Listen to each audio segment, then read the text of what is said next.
Hi hello Swathi Ganga Kannada YouTube ಚಾನಲ್ಗೆ ಎಲ್ಲರಿಗೂ ಸ್ವಾಗತ ಸುಸ್ವಾಗತ.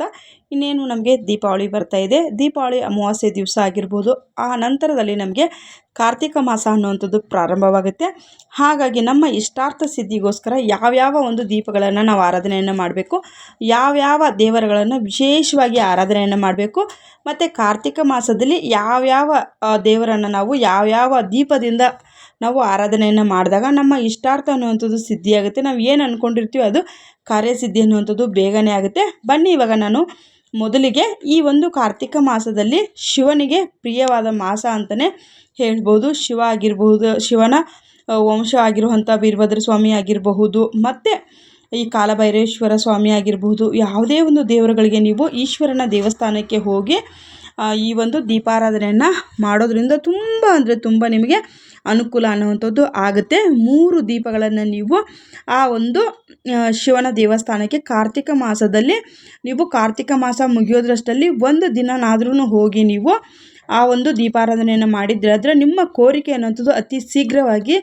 ಈಡೇರುತ್ತೆ ಅನ್ನೋದನ್ನು ತಿಳಿಸ್ಕೊಡ್ತೀನಿ. ಮೊದಲಿಗೆ ಶಿವನಿಗೆ, ಮತ್ತು ತುಂಬ ಜನರ ಮನೆ ದೇವರು ವೆಂಕಟೇಶ್ವರ ಆಗಿರ್ಬೋದು, ಶಿವ ಆಗಿರಬಹುದು, ಮತ್ತು ಆ ರೀತಿಯಾಗಿ ಇರುತ್ತೆ. ಇವಾಗ ನಾನು ತೋರಿಸ್ತಾ ಇರುವಂಥದ್ದು ಶನಿ ಪರಮಾತ್ಮ. ಇವಾಗ ಕೆಲವೊಂದು ರಾಶಿಗಳ ಮೇಲೆ ಅಷ್ಟಮ ಶನಿ ಅಂಥದ್ದು ನಡೀತಾ ಇರುತ್ತೆ, ಮತ್ತು ಈ 7.5 ಅನ್ನೋವಂಥದ್ದು ನಡೀತಾ ಇರುತ್ತೆ. ಅಂಥವರು ಈ ಒಂದು ಕಾರ್ತಿಕ ಮಾಸದಲ್ಲಿ ನಿಮಗೆ ಯಾವಾಗ ನಿಮಗೆ ಬಿಡುವು ಸಿಗುತ್ತೆ, ಶನಿವಾರ ಅಥವಾ ಸೋಮವಾರ, ನೀವು ಎಳ್ಳೆಣ್ಣೆ ಬತ್ತಿ ಅಲ್ಲೇ ಮಾರ್ತಾ ಇರ್ತಾರೆ ನೋಡಿ. ಇಲ್ಲಿ ಈ ಕಡೆಗೆ ನಿಮ್ಮ ಒಂದು ತಲೆ ಮೇಲೆ ಅವ್ರು ಹೇಳ್ತಾರೆ, ಈ ರೀತಿಯಾಗಿ ನಾವು ಮೊದಲಿಗೆ ಬಂದಿದ್ದೀವಿ ಅಂತಂದರೆ ಅವರು ಹೇಳ್ತಾರೆ, ಈ ರೀತಿಯಾಗಿ ನಿಮ್ಮ ತಲೆ ಮೇಲೆ 3 ಸುತ್ತು ಇದು ಮಾಡ್ಕೊಳ್ಳಿ, ಮುಖಕ್ಕೆ 3 ಸತಿ ಇದನ್ನು ಮಾಡಿ ಅಂತ ಹೇಳ್ತಾರೆ. ಮತ್ತು ನಿಮಗೆ ತುಂಬ ಜನಕ್ಕೆ ಮುಖದ ಮೇಲೆ ಮಂಗ್ ಅನ್ನೋವಂಥದ್ದು ಆಗ್ಬಿಟ್ಟಿರುತ್ತೆ, ಮತ್ತು ಅವ್ರಿಗೆ ಮುಖದಲ್ಲಿ ಲಕ್ಷಣವೇ ಇರೋದಿಲ್ಲ.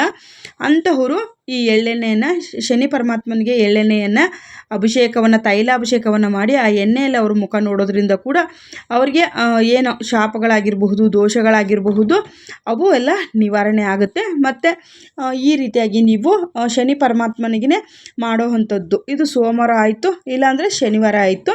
ಮತ್ತು ಆಂಜನೇಯ, ಇವಾಗ ನಾನು ತೋರಿಸ್ತಾ ಇರೋವಂಥದ್ದು ವೆಂಕಟೇಶ್ವರ ಸ್ವಾಮಿಗೆ ಕಾರ್ತಿಕ ಮಾಸದಲ್ಲಿ ಕಾರ್ತಿಕ ಶನಿವಾರಗಳು ಏನು ಬರ್ತದೋ ಅಲ್ಲಿ ಅಕ್ಕಿ ಹಿಟ್ಟಿನ ದೀಪ ಆರಾಧನೆ ಬಗ್ಗೆ ನಾನು ತೋರಿಸ್ತಾ ಇದ್ದೀನಿ. ನೀವು ದೇವಸ್ಥಾನದಲ್ಲಿ ಕೂಡ ಹಚ್ಚಬಹುದು, ಈ ದೀಪವನ್ನು ಮನೆಯಲ್ಲಿ ಕೂಡ ಹಚ್ಚಬಹುದು.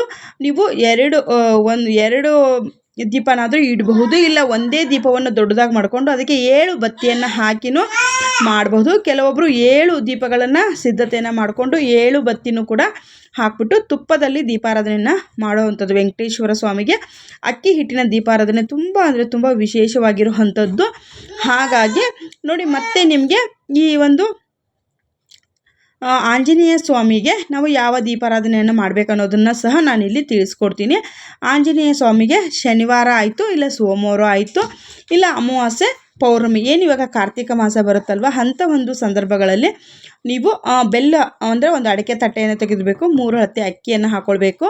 ನೀವು ಆ ಒಂದು ಬೆಲ್ಲದ ಅಚ್ಚುಗಳಿಗೆ ಅರಿಶಿನ ಕುಂಕುಮದಿಂದ ಫಸ್ಟು ಪ್ಲೇಟ್ಗೂ ಸಹ ಪೂಜೆಯನ್ನು ಸಲ್ಲಿಸ್ಕೊಳ್ಬೇಕು. ತುಪ್ಪದ ಬತ್ತಿಗಳನ್ನು ಹಾಕ್ಬಿಟ್ಟು ನೀವು ಆ ಒಂದು ಯಾವ ನಿಂಬನಲ್ಲಿ ಯಾವ ಬಣ್ಣದ ಹೂವು ಇರುತ್ತೋ ಬಿಳೆದೆಲೆ ಮೇಲೆ ನೀವು ಬೆಲ್ಲದ ಅಚ್ಚನ್ನು ಇಟ್ಟು ಈ ಒಂದು ಆಂಜನೇಯ ಸ್ವಾಮಿಗೆ ನೀವು ಆರಾಧನೆಯನ್ನು ಮಾಡೋದ್ರಿಂದ ನಿಮಗೆ ಯಾರೆಲ್ಲ ಒಂದು ಅವ್ರಿಗೆ ಇವಾಗ ಒಂಥರ ಏನಂತಂದರೆ ಅವ್ರಿಗೆ ಅನಾರೋಗ್ಯದಿಂದ ಬಳಲ್ತಾ ಇರ್ತಾರೆ, ಏನು ಅವ್ರಿಗೆ ಇವಾಗ ಕನಸಿನಲ್ಲಿ ಬೆಚ್ಚಿ ಬೀಳೋದಾಗಿರ್ಬೋದು, ಅವ್ರಿಗೆ ಒಂದು ರೀತಿಯಲ್ಲಿ ಬಾಧೆ ಅನ್ನುವಂಥದ್ದು ಕಾಡ್ತಾ ಇರುತ್ತೆ, ಶತ್ರುಗಳ ಬಾಧೆ ಅನ್ನುವಂಥದ್ದು ಕಾಡ್ತಾ ಇರುತ್ತೆ.